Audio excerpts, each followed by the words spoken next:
Здравейте, приятели! Искам да ви представя едно ножче. Бях споменал, че ще пусна малко сантоко с есгринд за кухнята. Предимно го виждам в дамска ръка това ножче. Ето го ножчето. А именно сега ще видим дали как се справя с рязането. Ето това е катов.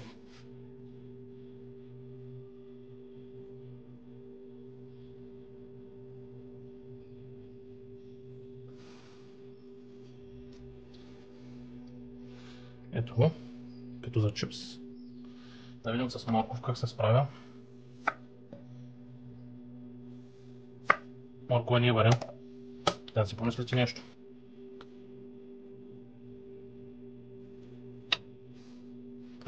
Сега е да си направим една салата.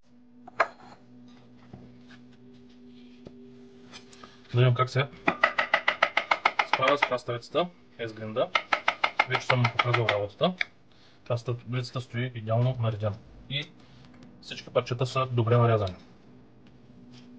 Ето, още веднъж.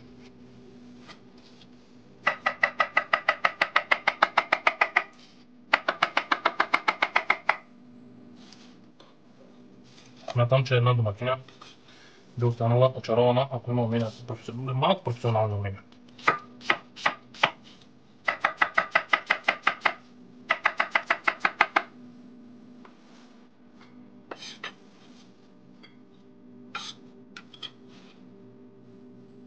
Да видим сега на домата.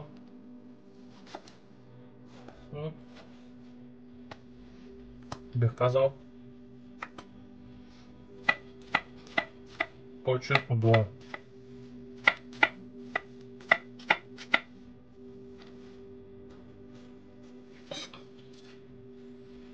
Ето го ножчето. N690 на 60 единици с криогенна закалка. Стабилизиран орех. Дамско бижу.